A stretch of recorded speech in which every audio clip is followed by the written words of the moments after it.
ഹരി ഓം.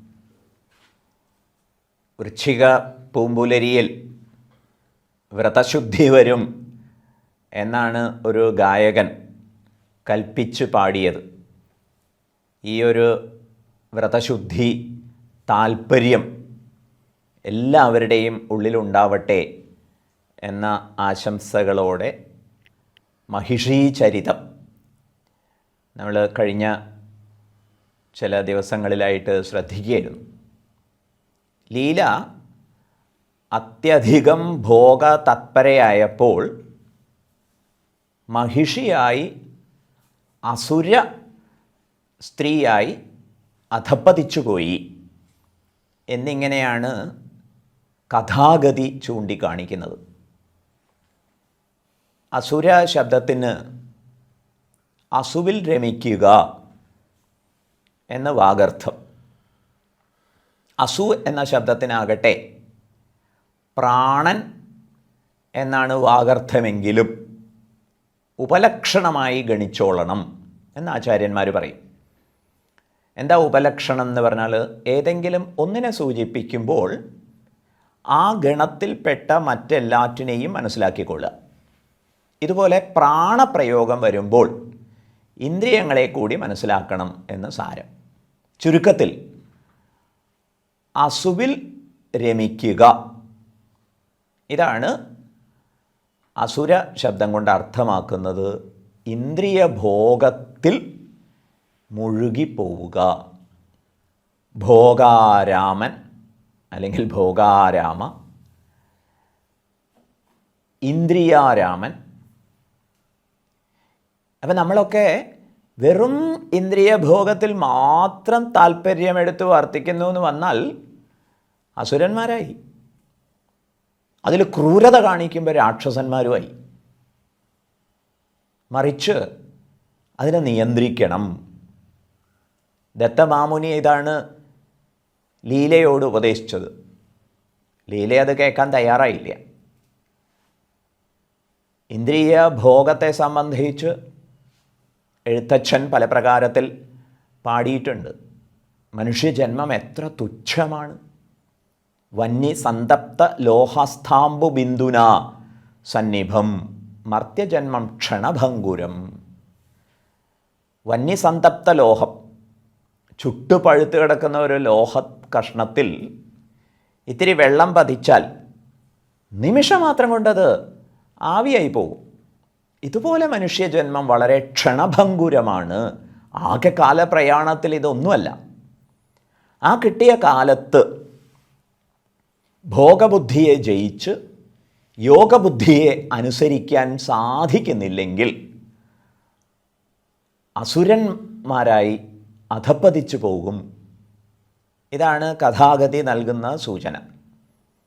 അങ്ങനെ അധപ്പതിച്ചു പോകാതിരിക്കാനുള്ള വിവേകം നമുക്ക് ഉണ്ടാകട്ടെ. വിഷയ താൽപ്പര്യങ്ങളുടേതായ ആവേശത്തിൽ കുറച്ചൊക്കെ വൈരാഗ്യ പക്വത നമുക്കുണ്ടാകട്ടെ. വൈരാഗ്യം എന്ന് പറഞ്ഞാൽ വിരോധം എന്നല്ല അർത്ഥം. ഒന്നിനെ ചൊല്ലിയും ആശ്രയത്വം ഇല്ലായ്മ എന്ന സ്വാതന്ത്ര്യത്തെയാണ് വൈരാഗ്യം എന്ന് പറയുക. അത് വളർത്തിയെടുക്കാൻ മനസ്സിരുത്തണം. ഏതായാലും മഹിഷിയായി മാറിയ ലീല വിധാതാവിനെ തപം ചെയ്ത് വരബലമാർജിച്ച് ദേവലോകത്തിൽ ചെന്ന് ദേവേന്ദ്രനെ ഭീഷണിപ്പെടുത്തി. യുദ്ധത്തിൽ ദേവന്മാർക്ക് മനസ്സിലായി ജയിക്കാൻ സാധിക്കില്ല. ബൃഹസ്പതിയാണല്ലോ പറഞ്ഞു കൊടുത്തത്. ഇത് വരബലം നേടി വന്നവളാണ്, കീഴടങ്ങുകയേ നിവൃത്തിയുള്ളൂ, പകരം പരിഹാരം തേടി മഹാവിഷ്ണുവിനെ പ്രാപിക്കാം.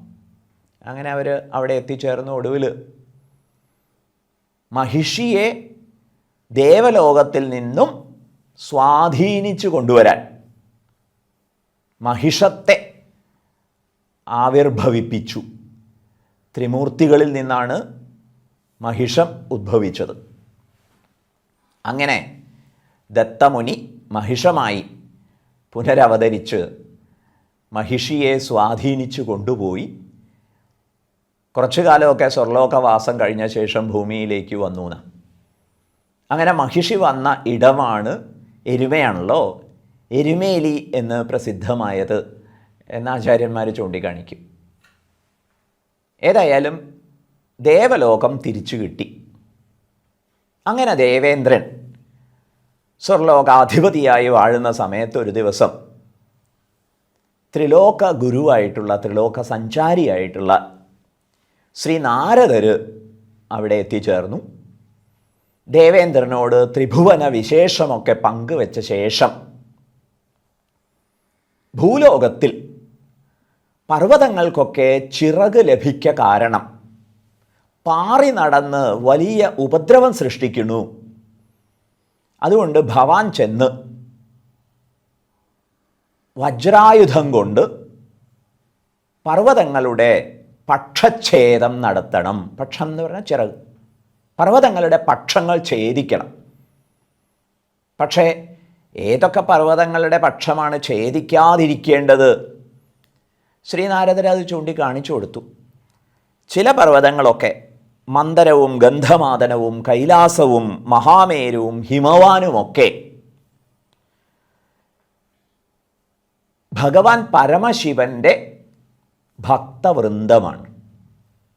ആ പർവ്വതങ്ങളെയൊന്നും ദ്രോഹിച്ചുകൂടാ എന്ന് പ്രത്യേക നിർദ്ദേശം കൊടുത്താണ് നാരദരയച്ചത്.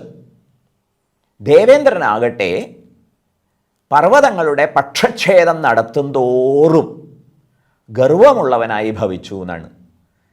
കൊച്ചു കൊച്ചു കാര്യങ്ങൾ ചെയ്ത് വിജയിക്കുന്ന സമയത്ത് നമുക്കൊക്കെ ഉള്ളിൽ അഹന്ത വർദ്ധിക്കും. ഇനി എന്തുമാകാം എന്നൊരു തോന്നൽ വന്നു ചേരും. അങ്ങനെ വന്നുകൂടാ എന്നും ഓർമ്മിപ്പിക്കുന്നു ഈ കഥാഗതിയെ.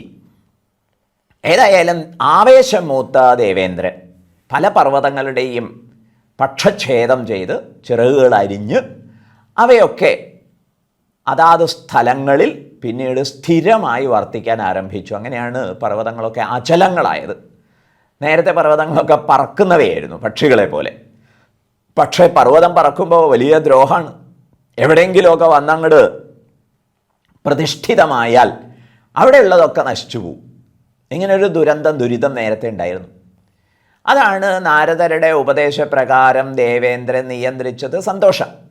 പക്ഷേ ഗർവം മൂത്ത ദേവേന്ദ്രൻ ശർവനെ ചെന്ന് പരോക്ഷമായി ആക്രമിക്കുന്നത് പോലെയായി ഹിമവാന്റെ കൈലാസപർവ്വതത്തിൻ്റെ ചിറകരിയാൻ ചെന്നു എന്നാണ്.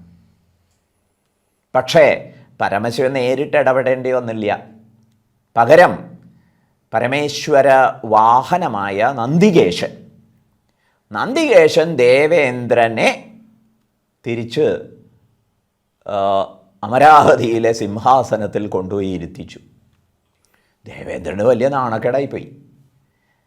ദേവേന്ദ്രൻ വീണ്ടും ഗുരുവിനോട് ചോദിച്ചു, ഇപ്പം എന്താ സംഭവിച്ചത്? നാരദർ പറഞ്ഞില്ലേ, കൈലാസത്തെ ആക്രമിക്കരുത്, കൈലാസത്തിൻ്റെ പക്ഷച്ഛേദം ചെയ്യരുതെന്ന് നിർദ്ദേശിച്ചതല്ലേ? അവിടെ സാക്ഷാൽ പരമശിവൻ വസിക്കുകയല്ലേ? ഏതായാലും അതിൻ്റെ ഫലമായിട്ടാണ് ഇങ്ങനെ ഒരു ദുരിതം ഏർപ്പെട്ടത്. ഇനി എന്താ പരിഹാരം? ശർവോപദ്രവം ചെയ്തതുകൊണ്ട് ഈ ഒരു അപമാനം സഹിക്കുകയേ നിവൃത്തിയുള്ളൂ എന്ന് ദേവേന്ദ്രനും ഗുരുവായിട്ടുള്ള ബൃഹസ്പതി ദേവനും തമ്മിൽ സംവാദം നടത്തിക്കൊണ്ടിരിക്കുമ്പോഴാണ് അത്രേ അവിടേക്ക് സാക്ഷാൽ കോപമൂർത്തിയായ ദുർവാസാവ് മഹർഷി പ്രവേശിക്കുന്നത്. നാരദരെക്കുറിച്ച് പറഞ്ഞതുപോലെ തന്നെ ദുർവാസാവ് മഹർഷിയെക്കുറിച്ചും മഹാകോപിഷ്ഠനാണ് എന്ന നിലയിലുള്ള ഒരു വിലയിരുത്തൽ ശരിയല്ല.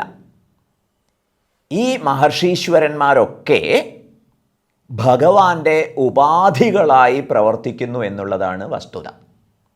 ഈ പ്രകാരം ദുർവാസാവ് മഹർഷിയും ഭഗവത് കാര്യങ്ങളിൽ നിമിത്തമാകുന്നു, അതിനുവേണ്ടി കോപത്തെ അവലംബിക്കുന്നു എന്നാണ് വിചാരിക്കേണ്ടത്.